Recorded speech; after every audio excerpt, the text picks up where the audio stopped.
Thank you guys so much for coming out. Welcome to Awkward Teenage Years. We appreciate you being here on this 83-degree day in October. I'm a fall guy. Fall is my favorite season. And last week I was just like, oh, here it comes. Get out the hoodies. Get out the light jackets. Here we go. And then this week it went right back up. And I was like, no! Do not take this from me. So anyway, we appreciate you guys coming out. This is Awkward Teenage Years. I am your host, Grant Bowen. A round of applause. How many of you have been to Awkward Teenage Years before? Okay. All right. It's going to be good. So just to let you know, we are a storytelling show. You're going to see an amazing lineup of storytellers come up here, and they are going to share true stories from their middle school and high school years. These are all true. Nothing is made up. This is not a Hassan Minhaj show. Everything... I couldn't help it.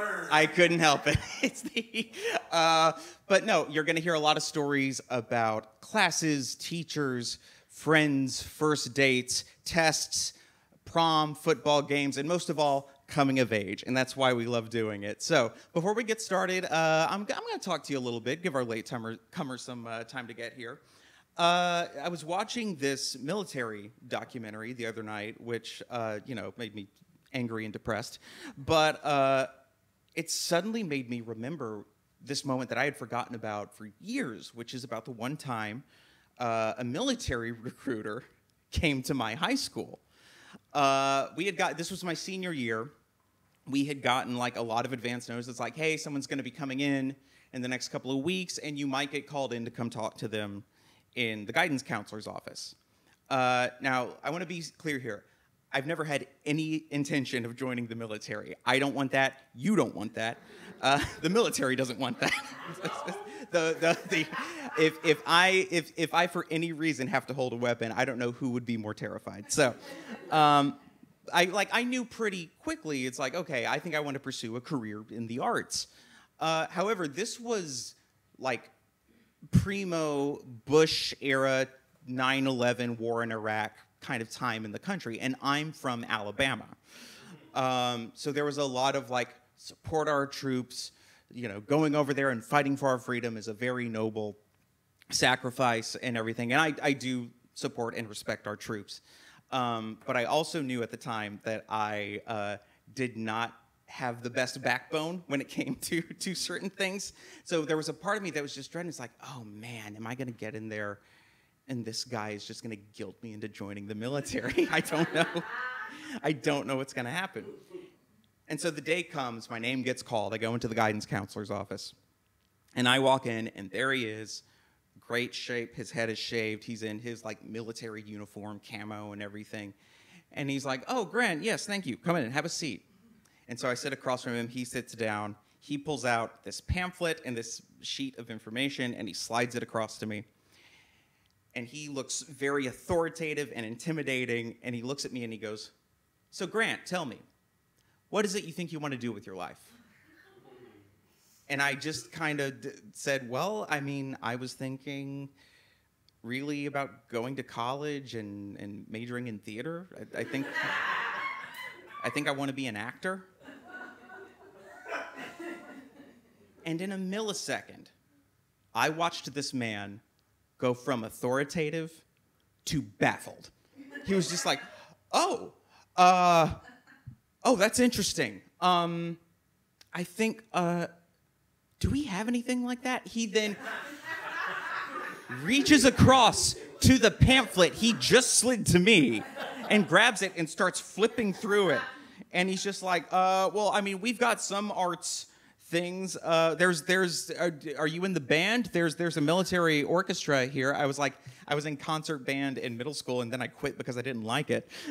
He was just like, okay. And I immediately watched him like give up. And then he just went through his normal spiel about the benefits and why you should join the military. But I could just tell I had completely let all of the air out of the balloon.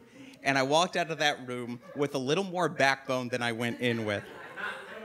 Because it is the first time in my life where ever saying that I wanted to be an actor gave me a leg up in a conversation. So, and with that, let's get our show on the road here.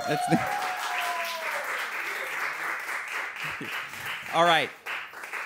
Our first storyteller, he's a Moth Grand Slam winner. He's been featured on WGBH's Stories from the Stage, which you can watch on PBS.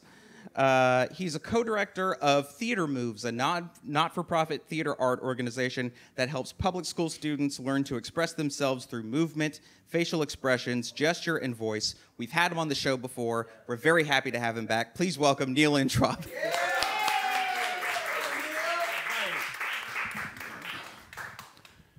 When I was 15 years old, I couldn't wait to get my driver's license because it meant independence and looking cool. And it meant you can drive to Carvel and get ice cream, and your parents didn't have to be with you. It was unbelievable. And also, it didn't matter whether you were driving like a Mustang, a Trans Am, a Camaro, or your dad's old wood-paneled station wagon. If you were driving, you were cool.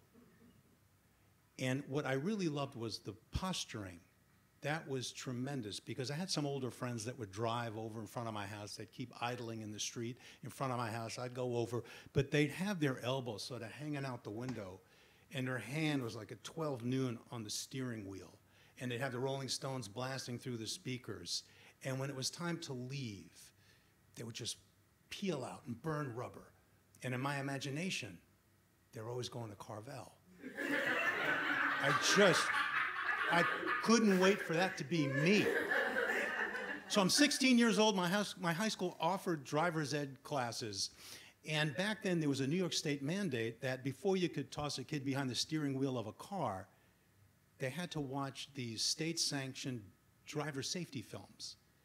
And I remember this one film was absolutely horrifying. It was awful. It was actually entitled Mechanized Death. And it was essentially a compendium of the aftermath of all these horrendous car crashes with young people who were catapulted through windshields and pulled from like cars that were wrecked by trucks. It was blood, it was gore, it was corpses. And this was shown to a room of wide-eyed 16-year-olds who looked like baby parakeets. You know, we'd never experienced death. And we were forced to watch this. And I remember thinking about the director of the film. Like, he chose this narrator that was incredibly smug. They would show the body of a young man, and on the soundtrack, it was like, this young man was on his way to a party. He was driving. He thought he knew every curve on the road. Apparently, he forgot that last curve. No more parties for this young man. We're like, oh my God! We're watching through splayed fingers. It's like, make it stop. And then this young mother was on her way to a grocery store to get milk for her children. She had her seatbelt on. She did everything right. Unfortunately, the drunk driver that bashed into her did everything wrong. And you're like, oh my God, so you could do everything right, you could still die, this is horrible. This movie kept playing in my head. They actually did research later to show that this extreme messaging is completely ineffective. It scares the shit out of you, but it just does not actually affect behavior in a positive way. So now, I go home, I'm really nervous. It was the night before my first driving lesson, and my dad, who's an engineer, comes in, he goes, Neil, just remember that when you're behind the wheel of a car, it's like you're driving a weapon. And you could kill people. Oh, thanks, Dad. So now I'm in driver's ed, and the instructor, this really nice man, his name is Mr. Vinziano. And I remember I had my hands on the steering wheel, but the movie is playing in my head, and my arms were like these two steel rods. I'm so nervous, and he's laughing his ass off. He's like slapping my hand, going, relax. Come on, man, the life isn't that serious. And I'm like nodding my head, but I'm just thinking, I don't want to be featured in Mechanized Death 2. So like I go home, I tell my parents, I'm a little nervous, and they were amazing. And my sister was amazing. They took me driving. They gave me all the messaging. Keep your hands at 10 and 2. Check the mirrors every 20 seconds. If you're on the highway, it's one car length for every 10 miles an hour. But when you're starting something that's physical and you could kill people, there's this sense of like you overcompensate or overconcentrate too. Just putting on the directional was like a major thing. And driving, when you turn the wheel to the left, the car actually moves to the left. And I know that sounds obvious, but to feel it in your body, and how far do you move to the left? You drive around the block, you're exhausted. It's unbelievable, but my parents, they said, you got it. We practiced and practiced and practiced, and now it's time for my first road test for my license so I could drive to Carvel by myself. I'm doing great in the road test. The instructor's also a very nice man. So I'm driving along, and now he takes me onto Washington Avenue, which is a very highly trafficked 2-lane road in Plainview, Long Island. And he goes, okay, Neil, so you're doing great. Just make a left in the neighborhood right there. So I slow down, I put on the directional, and I'm starting to feel nervous because there's a lot of oncoming traffic, right? And I feel this presence behind me. I look in the rearview mirror. Sure enough, there's this guy right on my bumper. And I look close, and you can see like the silhouette. He was wearing like this weird, like Bavarian hat that had like a feather in it. It just got me nervous.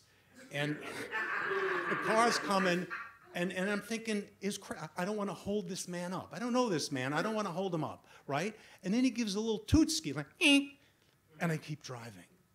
And the instructor's cool. He's like, okay, that's okay. He goes, but make a left in the next neighborhood right there. I slow down. I put on the directional. The guy's right behind me. I see that stupid hat, and I get nervous. And again, I keep driving. And now I'm almost in the next town. And the instructor's like getting a little pissed. He's like, Neil, I think you really need to make a left right now. And something snapped in my brain.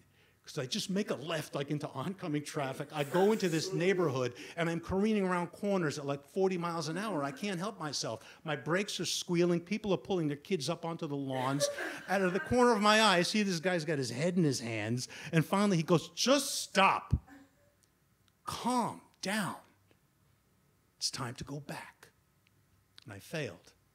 And I felt like a loser. Because all my friends were driving to Carvel, and I couldn't. And my parents took me back out onto Washington Avenue, and I practiced like 40 left-hand turns, and I got good at it. Now, it was a month later, it's time for my next road test, and I'm in the car, and I got this cranky old man as an instructor. He's like a really mean guy. And I'm driving, but I'm doing good. And it's near the end of the test, and I realized we hadn't done the dreaded parallel park. Hadn't done that yet. So I'm on this road, and I'm focused, and the guy doesn't speak clearly at all. He goes, behind the car. And I say,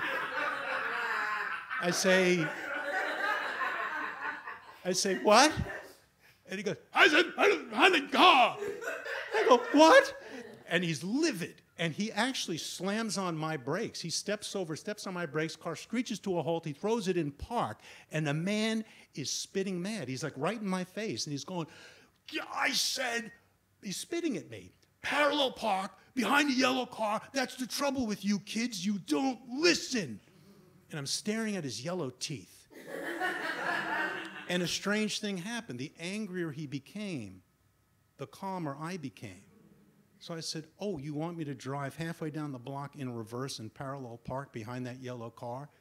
That's exactly what I want. Did you hear me now?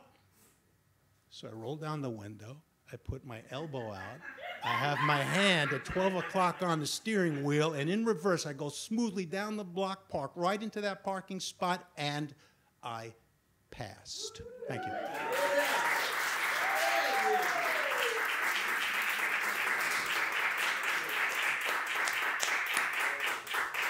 A moment of triumph with parallel parking. That was great. Oh, man. I remember my driver's ed instructor, too. I don't know if any other millennials in the room might remember this. We had, like, a safety video, too, but it was like a movie with a young Sam Rockwell and Georgia Fox from CSI.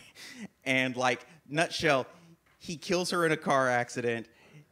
And the judge gives him the choice of, like, you can either do time for vehicular manslaughter or you can send a check for $1 every day to her family or every week or something. Spoiler alert, he becomes racked with guilt and chooses jail time. So it's just like two things. One, I don't want to kill anybody with a car.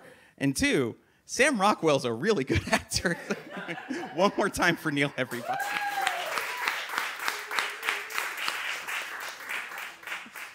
Oh, man. The horrible, horrible things great actors were in before they made it. Our next storyteller has a novel coming out in January. What's the title?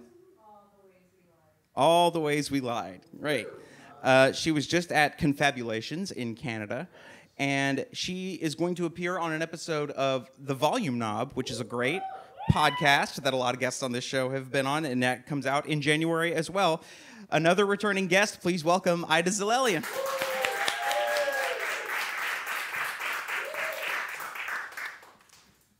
Okay, so it is April, senior year, prom season. Everyone is talking about what dress they're wearing. Are they dyeing their shoes to match their dress? Are they hiring someone to do their makeup for them? And I'm wondering, is Juan going to ask me to the prom? We went to private school in Jackson Heights. We'd been together from 7th all the way through 12th grade. Everyone knew each other well. Juan and I did not know each other at all, and that is because I had been nursing such a crush on him, and I had kept it such a secret that nobody knew. It was such a bad crush that I didn't tell my friends because I didn't even want it to get to his ears. And it never did. I mean, I ignored him in the hallways. I never looked at him in class. I pretended like he didn't exist. I never even wrote his name or his initials on my denim binder like all the other girls did. He was half Colombian and half Irish. He had pale skin, these pale blue eyes, and this floppy, gorgeous brown hair that fell into his face. But we didn't know each other, despite the fact that we'd gone to school together all that time. And as far as I was concerned, he didn't know that I existed. He was a year older than us. I'm not really sure why. Maybe he got left back, don't really know. But the previous year, he'd really fallen in with the seniors from that graduating class, and he'd been dating this girl, Lisa, since the 10th grade. And they had the kind of relationship where it wasn't like that dramatic on and off. They were solid for a really long time, and then they would break up, and it would be very final, and then a month would go by, and they'd get back together. And that sort of was the rhythm of their relationship. So we're going to go back a little bit, and let's say it's November of senior year. It was November or December. One of our classmates had invited us over to hang out at the house, at his apartment, and Juan was invited. So I'm nervous because it's just the 6 of us. We go.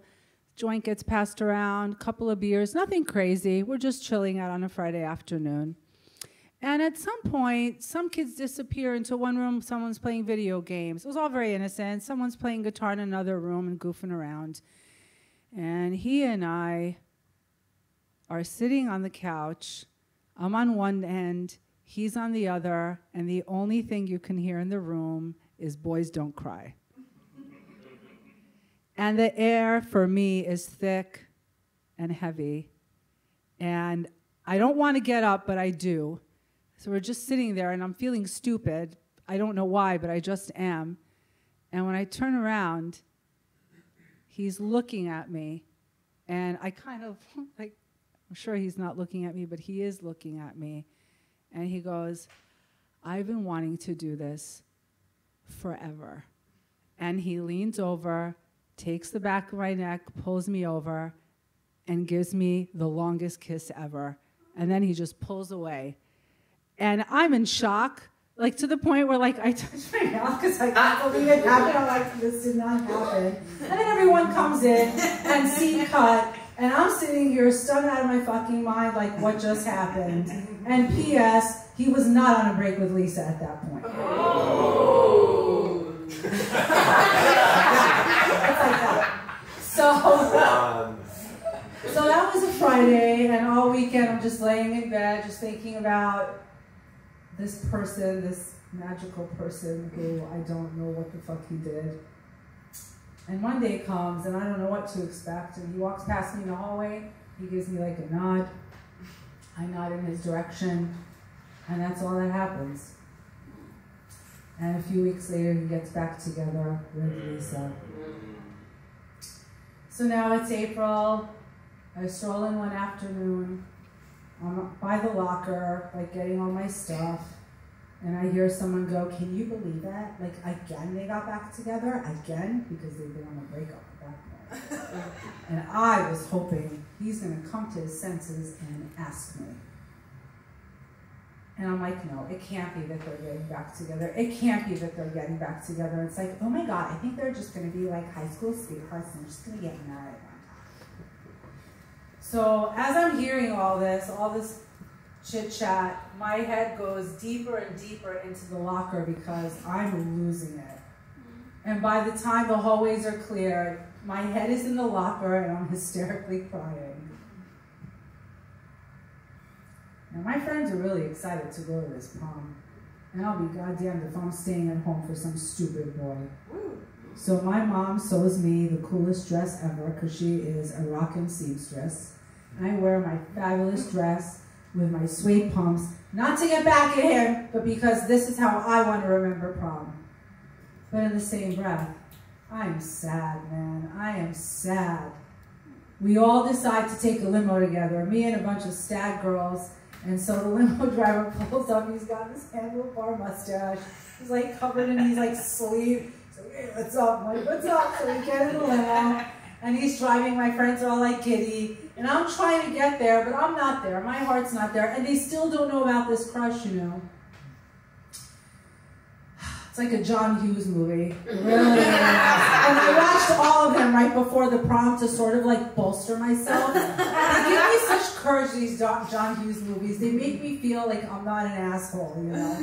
And so we could hear the music like spilling through the hallway of the reception area, like where it's all happening. I walk in and it's everything you know a prom is gonna be. Everyone's dancing, the music is loud, it's dazzling, the lights, the decorations, people are eating, and immediately to my left I see one standing there looking amazing in his tuxedo and his midnight blue silk vest, and Lisa standing next to him with the matching color dress.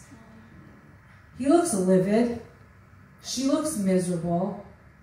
Don't even care. It's not even like I was like, I'm so happy. Like, look, it sucks for him. It's a shitty prom. I didn't think that. Because I wanted to just be with him. Like, you're so stupid. Why did you take her? Why didn't you just ask me? My friends drag me to the dance floor. And I'm still trying to feel it. I'm still trying to get in that moment, because I just want to have fun and I want to remember this night differently. I don't want to sit at a table sulking. So by the end of the prom, I'm feeling pretty good. I'm like, that was nice. There's like almost a strange wistfulness that came over me. And our limo driver is there picking us up. We get in the limo. He's like, you guys have a curfew? And I'm like, really? No. Like, I'm gonna take you somewhere cool, but you have to promise to be back in an hour, okay? Like, okay. So we're flying down to Williamsburg, navigating through the streets of the West Village, and he pulls up in front of Bleecker Street, in front of this place called Joe's Pub. And he was like, you gotta be back in 1 hour, man. Like, all right. And next thing I know, like 3 packs of Marlboros come flying into our laps. He's like, private school girls, am I right? Like, so we take the cigarettes, we walk into Joe's Pub. No one says shit. We put on the jukebox, we're dancing, we're smoking, we're drinking beer. Okay, I'm gonna tell you what year it was, because you're probably wondering what year could this possibly happen. It was 1990. Okay, so do the math. And so the hour is up, right? We get back in the limo. I walk into that limo with a mug of freshly poured beer and a cigarette, and we just had a lot of fun. So we get in, and my friends are like going crazy. Can you believe this happened? You know, they're just in their own little cloud of thrill.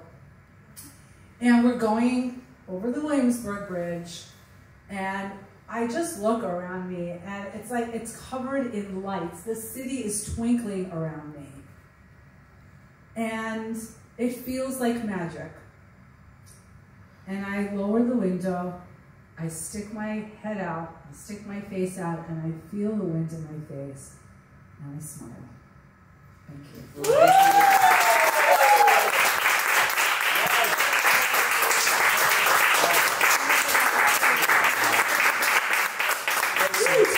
What a sweet story. Man, I went to prom with my best friend as well, although as you can imagine, where I am from was not as magical as where you are from. But we had a good time. We had, God, what a creep. Just planting one on girls left and right while he's not on a break. That is nuts. Although I will say, my creep weight radar went up again when you said you girls got a curfew. I was like, oh no. Where is this going? One more time for us.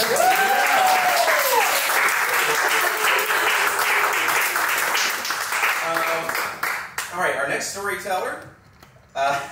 Sorry, the first note she gave me was that first my last name is pronounced like the French sculptor Rodin. So it just makes me giggle every time. So awesome.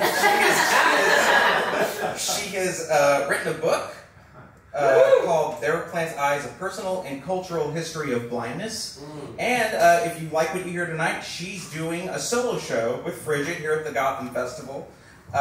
Sighted People Suck, which premieres on November 8th. I have postcards. Yes. We're very happy to have her. Please welcome Leona Godin.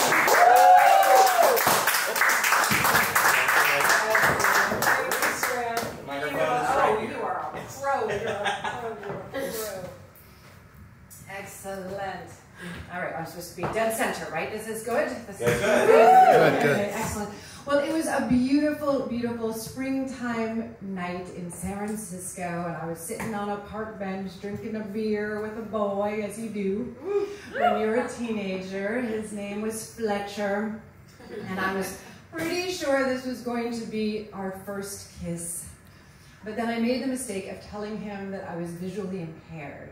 And it's like, yeah, you know, I don't see well at night, and I've got these holes in my vision because I've got a degenerative eye disease and stuff like that. And he went on a personal campaign to try to get me to see constellations. He was like totally aghast that I could not see constellations. So he was like, okay, so you see that telephone pole right there? And I'm like, yeah. And he's like, okay, this edge of the building right there. You see the edge of the building right there? I'm like, yeah. And then like sort of, okay, up from there and in between there's the North Star. Can you see that? Yeah. And then he's like, that's the handle of the Little Dipper. Can you see it? No. You know, holes in my vision, visually impaired. Like, and he was a pretty funny guy, so he kept getting more and more exasperated and kept trying and was making me laugh. But at the same time, I was like, dude, I've got a curfew, you know. And I kind of surreptitiously looked down at my glow-in-the-dark swatch watch. And he got the hint. He finally kissed me, and it was good. And for the next, oh my God, so long, we were going out like 3 or 4 months. And it was so amazing. We his best friend was going out with my best friend, so we would like sneak out of our houses late night and go like make out in playgrounds as you do. And I don't really remember the basics, but it was like 1, 2, like 2.5 maybe, something like that. I don't know. But in any case, Fletcher and his friends were skater boys. And they were very adventurous, and somehow they figured out this amazing place for us to drink and hang out and stuff in the evenings. And it was like this. There was a door that was sometimes locked next to the Mexican restaurant on Geary Street in the inner Richmond in San Francisco.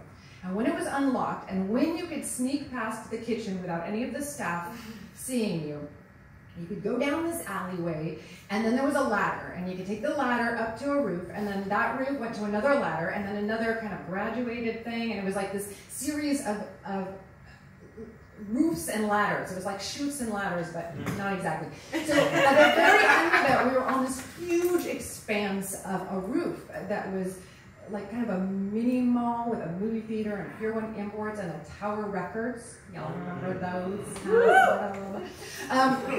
So a huge expanse. It was maybe 60, 70 feet off the ground, something like that. It was quite a bit taller than anything else around, except for there was this really beautiful columbarium, with like dead people in drawers. And there was like this neoclassical, beautiful, like fluted columns and this domed roof that was at the back of it. It just so out of place. But this one evening, it was like dusk was falling and we were all hanging out up there, and it was kind of like the golden hour, and Fletcher comes up to me and he hands me a beer and he's like, "I'm going to talk to you." And I had never been dumped before, but I had seen movies too, yes, and I was like, okay, I'm bracing myself, I sense it coming. Sure enough, he's like, "Well, I really enjoyed hanging out with you, but I met somebody else." And I said, "Okay." And he said, "Okay?" And I said, "Okay." Because my little heart was breaking, but I was not going to let him see me cry. I was way too cool for school to let him see me break down or anything like that. So we went to our separate groups of friends, and we just kept on drinking, and night fell, and then she arrived.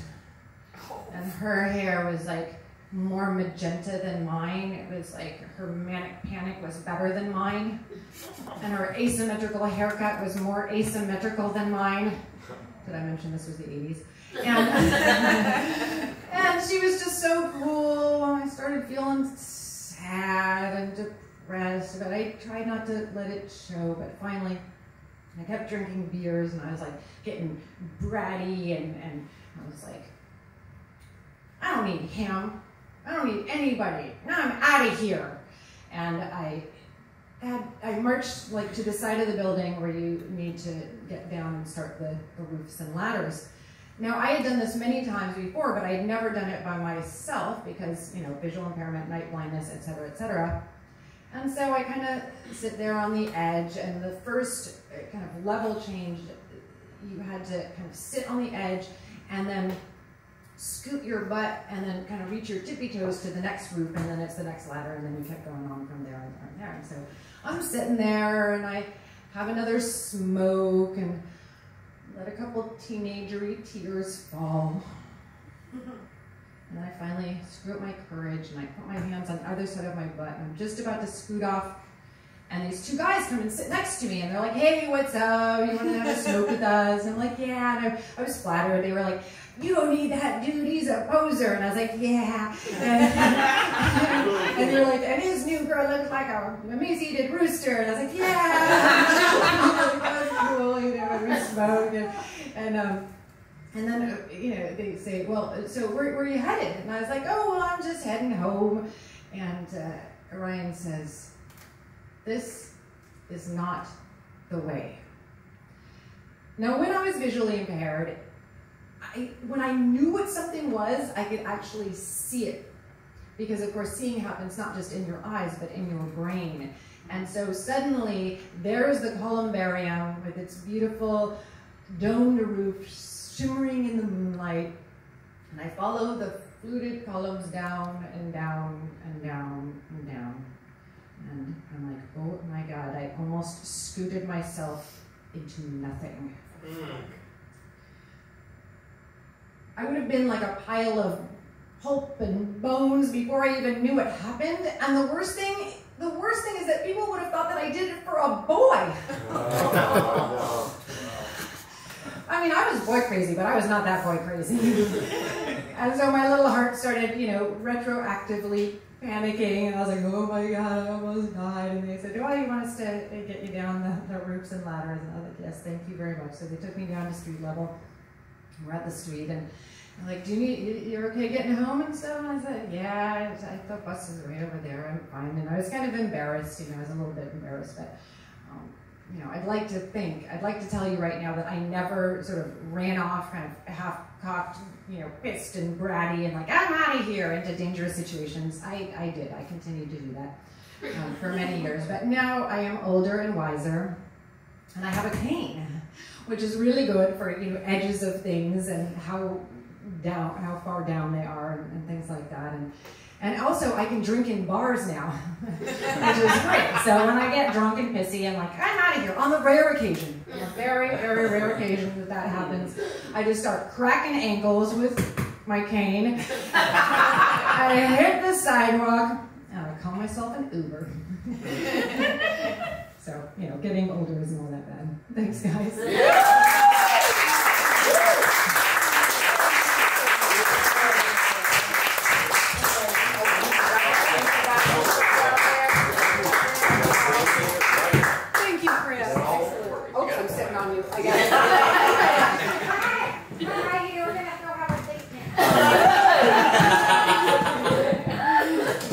Oh, wow. I, too, have had my first breakup was actually one of those where I'm like, you know what, it's fine. It's fine. It's fine. And then you're just slowly shattering on the inside. I can very much relate to that. Although, I gotta say, just to hang out, you guys had to go through, like, a literal, like, labyrinth of, like, okay, there's the door that sometimes locks it. Then you go up this ladder. Then you go over that thing. With me and my friends, it was always like, there's no game tonight. You just want to park at the football fields? One more time for Leona. All right, our next storyteller. We have had him on Awkward Teenage Years several times before. What is this, a four-peat for you? Maybe a four-peat? All right, he is a storyteller and a creative director. In fact, he is hosting The Moth. October 16th at the Bell House, where the theme will be haunted. So if that inspires you to tell a story, head to that story slam. Please welcome Jameer Pond.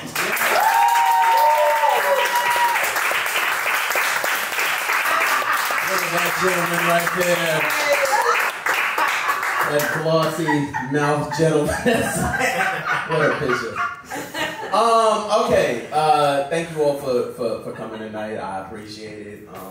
I had a story, but I want to do another story because it spoke to my heart.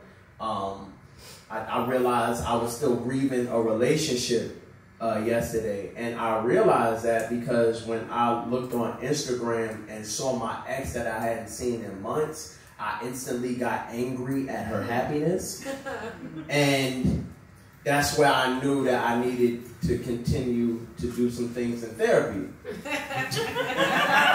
But it's a marathon. So I saw my ex-girlfriend. We hadn't been together in 4 years, but we dated for like 9 years. And I hadn't seen her in a while. And I saw her on a friend's Instagram page in a story, and I wasn't angry that she was happy, but I think I was angry at the way she was happy. When we dated, she never danced.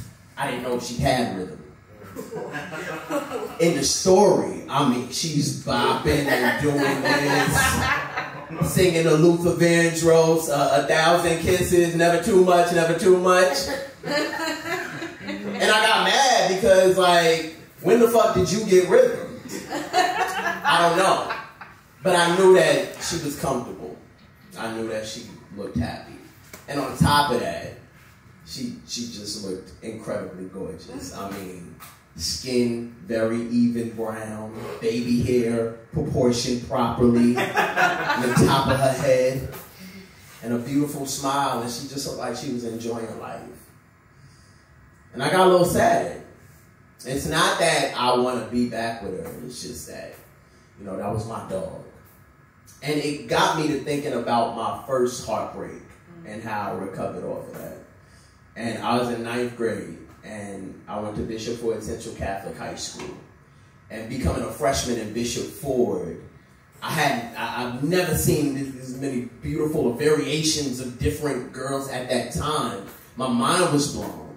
And at that time, I just knew that I needed to get numbers. Like I had a book and a specialized pen to get girls' numbers.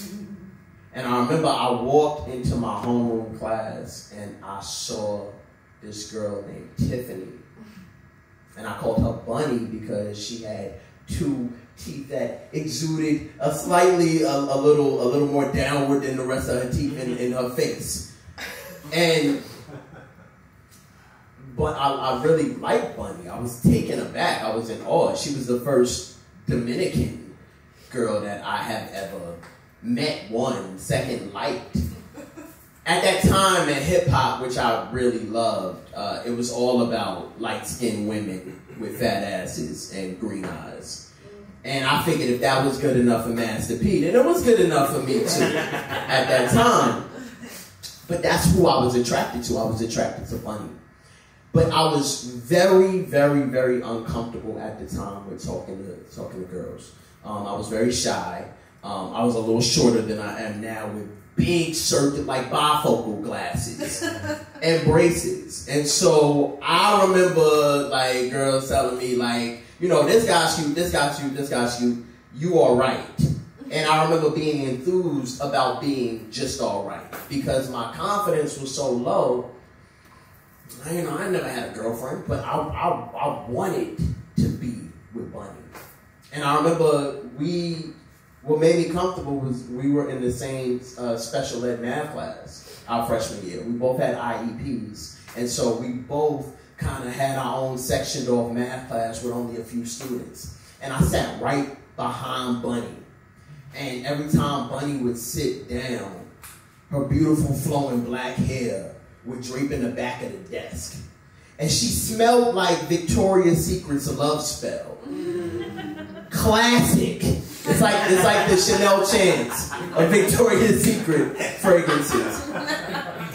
And when she would lean back in math class, her hair would hit my face, and her hair smelled like bubbles. Not shampoo, not soap. Her hair smelled like bubbles. I didn't know what the fuck was that. I never smelled bubbles like that before, but I was like, her hair smelled like bubbles. And I would just, for months, I mean, not even saying anything to Bunny, but just looking at her from across the rooms or just becoming real shy in her presence, like, I was like yearning type shit. I was yearning for her affection. And I'll never forget this other kid in our special ed math class, Juan, and that's why when you said it, fuck Juan, all right? Okay, fuck Juans. Juans are ops, okay? Juan, I remember he never forget, he put his arm around me and was like, hey, you like her, right?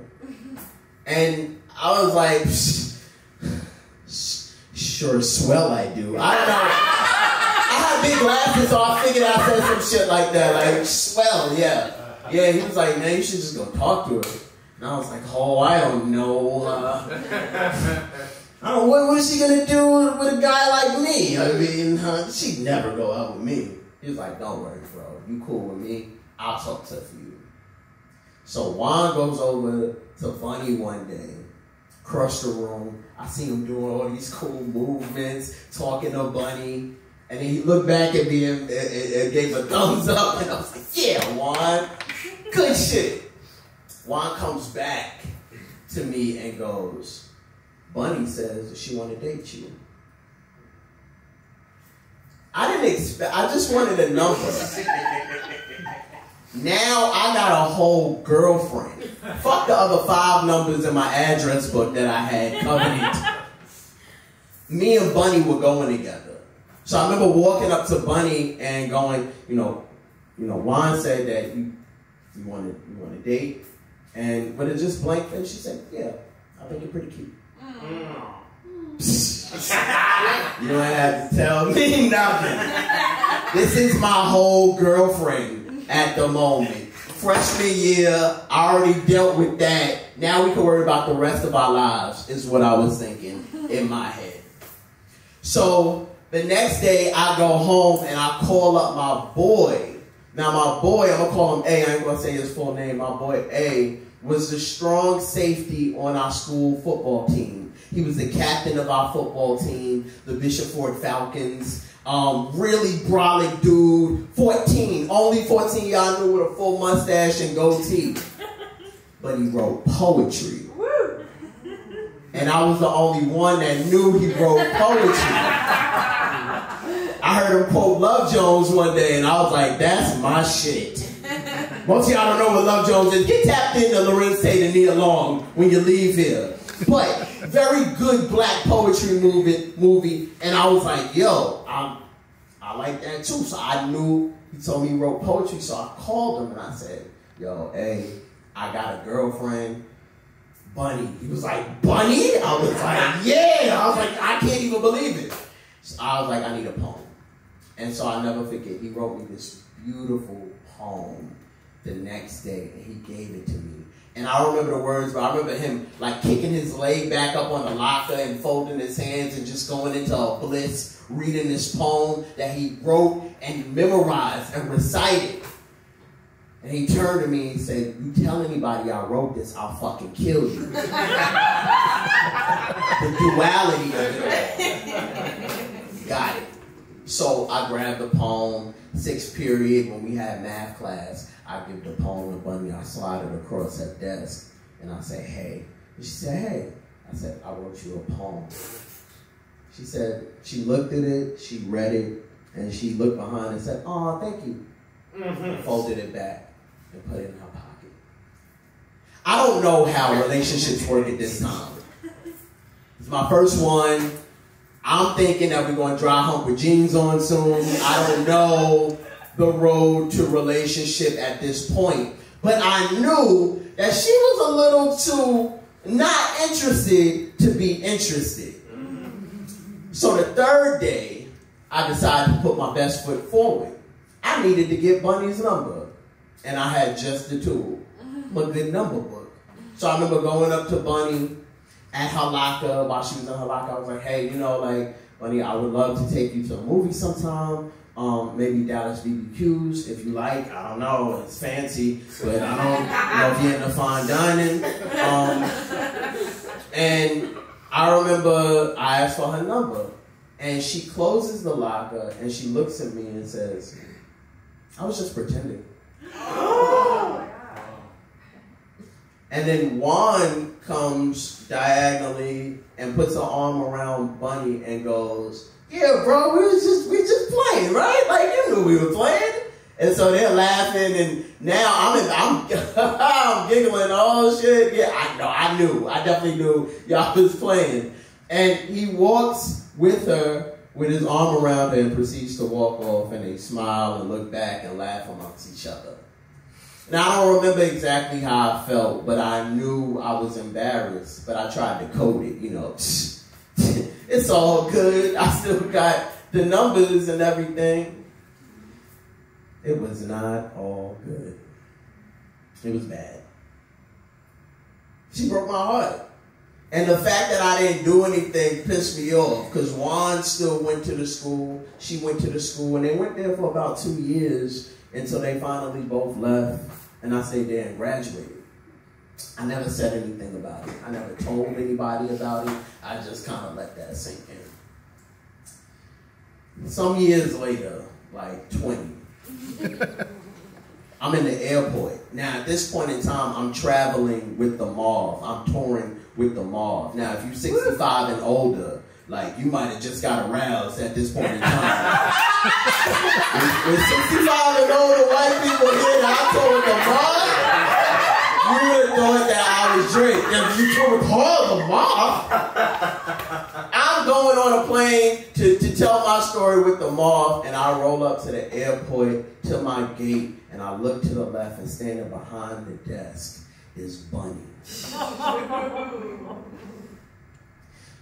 And what pissed me off the most was that she was still fine as hell.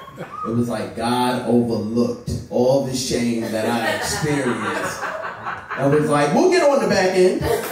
It was 20 years later, and she was still fine. And I remember in my mind playing it over like if I ever saw her, it was going to be this humbling moment where, you know, she wasn't that attractive, and I would be like, how you like me now, Bunny? Where's Juan, Bunny? And she was still fine. In fact, she did not remember who I was when I approached her right before I got on the plane. She was like, vaguely? And I was like, how many fake boyfriends like do you have? Like, I was your fake boyfriend. You should remember. She did not remember. And that taught me a lesson. The lesson is, you know, it's not a Billy Crystal movie. Okay? This ain't a rom-com where you win at the end. People still gonna be fine, and they gonna be fine as hell without you. And when I looked at my ex 2 days ago, I realized that. It wasn't that I was upset that we weren't together or that I still sexually wanted her. That was my dog, and I missed her. And I still miss her. But fuck you, Bunny and Juan, for all this shit that you do. Let me say that again. Fuck you, Bunny and Juan, for hurting me like that. I'm Jameer Pond.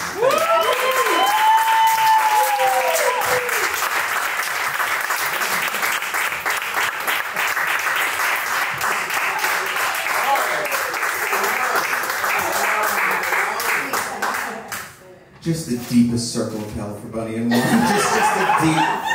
I know they're kids, but fucking just the deepest circle of hell. One more time for Jameer. Alright. Before we bring up our last storyteller, a little bit of housekeeping we gotta do real quick, because maybe you've been watching the show tonight and you think to yourself, oh, that reminds me of something that happened to me in high school, in middle school. Maybe I've got a story that I can share on this show. We are very much looking to hear your story. If you've got an idea, please send your pitch to awkwardteenageyears@gmail.com. We're always checking, we're always looking for new storytellers. We've had people on the show who have never told a story before, and we've helped them prepare it for the show. It's been a lot of fun. If you want to stay up to date on when our next shows are, you can follow us on social media at Instagram and Facebook. We no longer have a Twitter. Twitter is dead. Twitter, goodbye. If you're interested in seeing, we've been doing this show since 2020, pre-pandemic. We switched to live streams during lockdown, and then we've been grateful enough to keep doing the show here at Under St. Mark's for all these years. So we have a whole backlog of previous shows that if you want, you can watch them on YouTube. Just search at Awkward Teenage Years. And you can see every performance we've done, including other stories from some of the fine storytellers you've seen tonight. So check us out, stay up to date. Let's land the plane.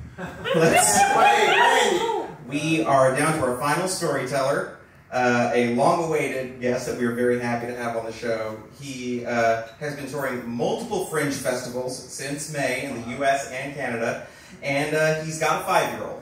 I want to be clear, it's his 5-year-old. He didn't just go get one. We're very excited to have him on the show. Please welcome Martin Dockery.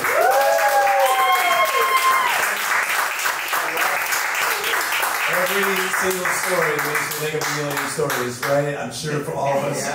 So I'm just going to be up here for the next year. Everything happened. I'm sure also we all have like, moments in time that we wish we could go back and redo.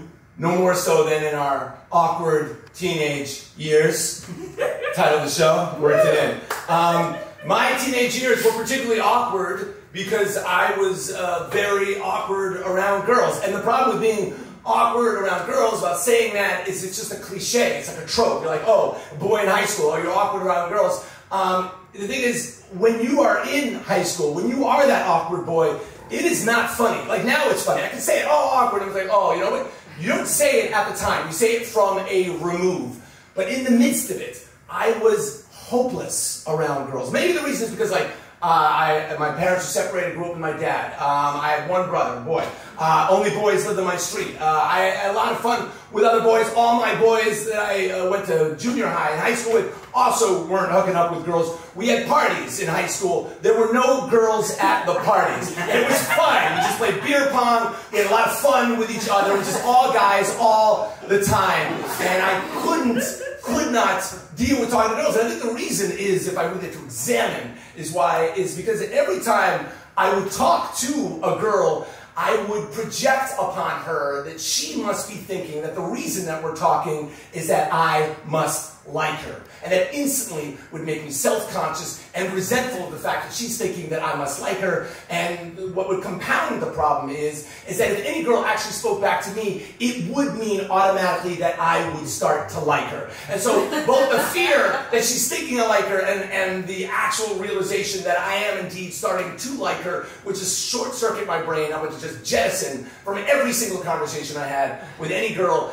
ever. All which is to say, I had not a single romantic moment with any girl throughout all of junior high school and high school. Now you're all saying like, oh, 9th grade, you know, you got this list you want to hook up. And you're like, oh, you know how it is. You have like beers with boys. You're like, no, I don't. I did not know what it was like. And so I arrived at college never having kissed a girl, never having held a girl's hand, never having had a single romantic moment. And I couldn't tell anybody about it, did not tell anybody about it. And the loathing I had towards myself, not about everything, but just about this particular thing, was immense. Because all around me, everybody's hooking up with girls. People are like, have a casual ease with each other that I cannot fathom, cannot understand at all. I had this like a friend who was a dorky guy, a nice guy, but he was dorky, and I remember him like confiding in me, you know, freshman year of college. He's like, yeah, you know how girls love it so much when you just like bite their necks, and I had to be like, yeah, I know. I'd be like, no, I don't know at all. So fraternities, guys, fraternities, they got a bad rap. But where I went to school, Kenyon College, in the middle of Ohio, very tiny college. There would be no parties with alcohol were it not for the power of fraternities to pool some money and to get kegs of beer. And because it was a small college, everybody on the whole campus could go to any fraternity party. So I am at a fraternity party. Now it's around Thanksgiving. It's close to Thanksgiving break. That's how long we are in college. And I'm talking to a girl at this party. And she, yeah, thanks. Thank you. And she's like laughing at stuff I'm saying. And she seems like completely at ease with talking to me. And I seem to be putting on a good front of being at ease in talking to her. What's also more remarkable is that she was 2 years older than me. She was a junior. She was an older woman. Her name, thank you again. Is that you, Kelly? Her name was Kelly. Is that you? So Kelly and I are talking, and then the party comes to an end around 2 in the morning, and she lives on the other end of campus, which is a mile. And she's like, well, you know, can you walk me home? And I'm like, yeah, sure.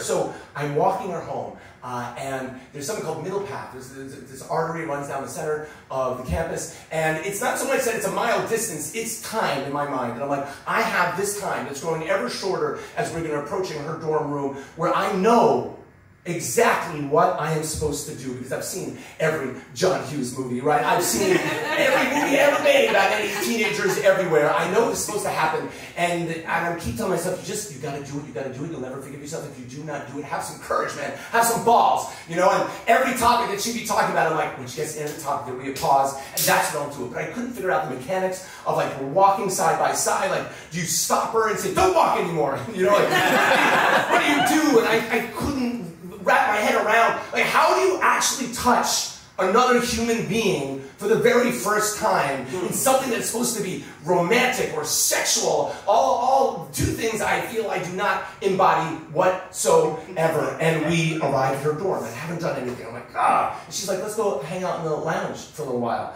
in the dorm. So we're standing in the lounge in this dorm. No one's around. Everybody else is gone to sleep. And we're looking at some photographs on the wall. But the photographs are a bit high, so we've moved over this little table, and now we're standing side by side on top of a small coffee table so we can look at these photographs that I do not care about at all. And I know she also does not care about in the least. But we're looking at the photographs and we're talking about the people in the photographs. And I'm very much aware that we are running out of things to talk about. Not that there was anything to talk about at the beginning of this conversation. And we're next to each other. And I'm so nervous that I begin to shake. And my shaking becomes uncontrollable and my teeth are chattering to the extent that, of course, she notices. And she says to me, are you cold? And I have to pretend that I am. Let me tell you, this night can only be described as not hot. But other than that, it was not cold. And I'm aware that in admitting that I'm just so chilly that I am in fact making myself all the weaker in appearance. I'm emasculating myself further, that I cannot even handle the warm temperature that it is. And I'm like, I'm really chilly. I get really chilly really easily. And I'm like, God, you're so not sexy. You're so not attractive. And we're looking at these photographs. We have nothing to talk about. And I'm aware that time is running down. She said, well, maybe I can find something warmer in my room. And I'm like, oh my God. So we leave the table and leave the thing and go to her room. And then we go into her room and we're sitting on her bed. And I'm like, dude, you've got to just summon the courage. You've got to figure out how to do this. Lean forward and do it somehow, some way. And then she looks at me with this moment of looking at each other, and I'm sure anyone who's ever kissed anybody knows that moment where you look at each other and all of a sudden you're not saying anything, and then she breaks that momentary silence and says, I'm going to be sick. So I walk her to the bathroom, and inside the bathroom she then commences to start throwing up a lot. And I'd known that she was inebriated. We were both inebriated, but I had not really appreciated the level of drunkenness that she was exhibiting. And so when we get out of the bathroom, I help her back to her room, and she lies down just on top of her blankets, fully clothed, and she's like, oh, thank you so much. And I'm like, yeah, okay. And I say, well, all right, well then, okay, so, good night. And she passes out, and I leave. And I have to walk back to my dorm, and the entire dorm walk back. I can remember it now. I'm just so angry at myself, and I'm beating myself up, and I'm like, you know, like, not only, like, did I not do anything, but like, God, did she get, was the only reason that she might have been interested was because she had to get so drunk to be interested, and even if she did, she wanted to, she made it so obvious to me, and so I asked the universe. Now, I don't believe in God. I am not religious, but I did go to church every single Sunday for the first 18 years of my life, and maybe that's why I never kissed a girl. And no atheists in a foxhole, my friends. And I find myself just looking up at the darkness that hovers above Ohio and my own heart. And I say, if you could just let me go back in time, if you could just allow every single part of this evening to happen again, I promise you, and more importantly, myself, I will muster the courage to kiss the girl. Woo! Why aren't I a believer? Because the universe answered me with a sense of humor. The next night, I'm at a different fraternity party, but it's the same fraternity party. It's a small school, as I said. Everybody's there, including Kelly. And we're talking again, and it is unfolding in the exact same way. The party ends. She says, would you walk me home? I say, sure. And we're walking home, and I'm like, oh my God, like if I don't do anything now, like I have been shown up to be a fool by God himself, by the universe, call it whatever you want. But I don't kiss her. We get all the way back to the door. She says, you want to go into the lounge? Yes, lounge. Rolling the pictures. I'm like, we're doing this on purpose. We move the table, we're looking at the pictures. There's nothing to say about them. I start shaking, so nervous, my teeth chattering. And she's like, oh, you're cold again. It's warmer than it was the night before. And I'm like, I just get so skinny. I have no body fat and hate everything about myself right now. So maybe there's something warmer in my room. I'm like, oh my God, this is my life. This is my, every single night this is what's going to happen. I'm never going to do anything. The only difference between this night and the night before is that she is not drunk to the extent that she is going to throw up. So we get to her room, and we're sitting on her bed, and we're talking, and I don't know how I did it. How do any of us do it? How do we bridge that immense gulf between our own physical bodies and the body of the person that you want to do something that in any other situation is absolutely disgusting? You want to swap saliva with another human being? But we have that pause. And before she can say anything to me like, I'm going to be sick, I lean in and I kiss her. I kiss her for the very first time. And we make out. And we make out for a long time. We don't do anything more than make out. I do remember at one point I was like, I shouldn't touch her And I moved my hands over her breasts. She was wearing overalls, and I remember all it felt like this thick denim and like buckles. Yeah. And I was like, does she like this? I don't know what I'm getting out of this. She didn't touch me anywhere. That's fine. We kissed, and what I did was I bit her neck. I remember the advice of my friend. I bit her neck, and she seemed really to enjoy it. And so I bit her neck more and more and more, and we fell asleep on her bed. And in the morning, I woke up with this thing of like, I am a man.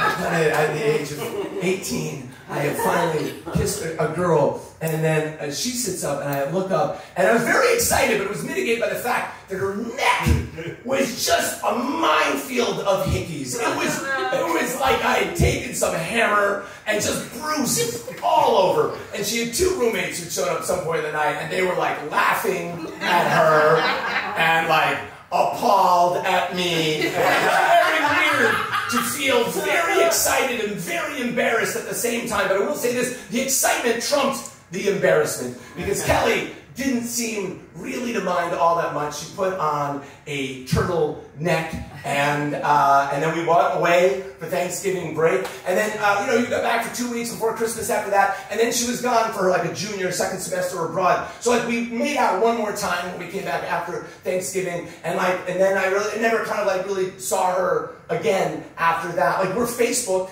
friends now, which is the graveyard all friendships go to ultimately. And even now, even as I'm telling this story, even as I know that it's being filmed, I'm wondering, Kelly, do you know what an important night that was for me?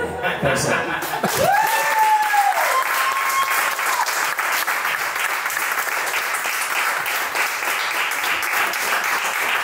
Amazing. Martin Dockery. That's our show. Thank you so much for coming out tonight. Give it up one more time for our storytellers. Jameer, Aida, Leona, Martin, here for our tech wizard, Warren up in Greece. Everybody who has helped us put this show on. Follow us on Instagram and Facebook to stay up to date on when the next show is. Feel free to come on back. Thank you guys so much. Have a great night.